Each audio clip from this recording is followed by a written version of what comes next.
സംസ്ഥാന കൃഷി വകുപ്പിന്റെ ട്രാൻസ്ജെൻഡർ വിഭാഗത്തിലെ കർഷക അവാർഡ് നേടിയ വിനോദിനിയെ കർഷക കോൺഗ്രസ് കായംകുളം നിയോജക മണ്ഡലം കമ്മിറ്റിയുടെ നേതൃത്വത്തിൽ ആദരിച്ചു.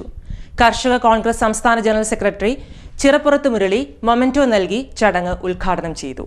കർഷക കോൺഗ്രസ് കായംകുളം നിയോജക മണ്ഡലം കമ്മിറ്റിയുടെ നേതൃത്വത്തിൽ സംസ്ഥാന കൃഷി വകുപ്പിന്റെ ട്രാൻസ്ജെൻഡർ വിഭാഗത്തിൽ കർഷക അവാർഡ് നേടിയ വിനോദിനിയെ ആദരിച്ചു. കർഷക കോൺഗ്രസ് സംസ്ഥാന ജനറൽ സെക്രട്ടറി ചിറപ്പുറത്ത് മുരളി കർഷക കോൺഗ്രസ് സംസ്ഥാന കമ്മിറ്റിയുടെ മൊമെന്റോ നൽകി ഉദ്ഘാടനം നിർവഹിച്ചു.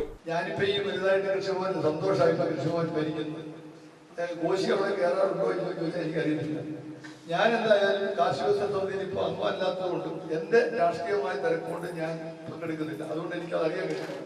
ഈ വിനോദിനിയുടെ കൃഷി രീതികളെ സംബന്ധിച്ച് ഞാൻ ഈ അവാർഡ് വാങ്ങി പത്രം വാങ്ങിച്ചതിന് ശേഷമാണ് വിശദമായി മനസ്സിലാക്കുന്നത്.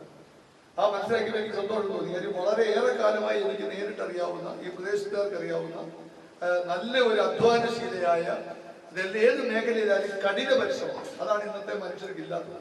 കഠിന പരിശ്രമശാലിയായ വിനോദിനി തന്റെ കഠിന പരിശ്രമത്തിന് ഒരു ആത്മസംതൃപ്തി കിട്ടത്തക്ക രീതിയിൽ ഈ അവാർഡ് വാങ്ങുക എന്ന് പറയുന്നത് നമ്മുടെ യക്നാർ പ്രദേശത്തിനും കൃഷ്ണപുരം പ്രദേശത്തിനും കായംകുളത്തിനും ഓണാട്ടികളുടെ എല്ലാം ഉൾക്കൊള്ളുന്ന ആലപ്പുഴ ജില്ലയ്ക്കും കൃഷിമന്ത്രിയുടെ നാടായ ആലപ്പുഴ ജില്ലയ്ക്കും അതുപോലെ തന്നെ നമ്മുടെ സംസ്ഥാനത്തിനും ഒരു അഭിമാനകരമായ നേട്ടമാണ് അതുകൊണ്ട് ഉണ്ടായിട്ടുള്ളത്.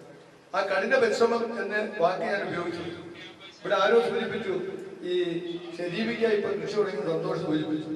കർഷക കോൺഗ്രസ് നിയോജക മണ്ഡലം പ്രസിഡന്റ് വയലിൽ സന്തോഷ് അധ്യക്ഷനായി. ജില്ലാ general secretary Koshy K Daniel, മുൻ പഞ്ചായത്ത് പ്രസിഡന്റുമാരായ രാധാമണി രാജൻ, ഷാമില ബഷീർ, കറുകത്തറയിൽ ഷെരീഫ് കുഞ്ഞ, മണ്ഡലം president Omanakuttan, Naushad, K Badaruddin, Sivalal, Jagadeeswara Prasad, Rajan Pillai, Basheer, Raseela, PM Varghese, PM Jacob എന്നിവർ സംസാരിച്ചു. CDNet news.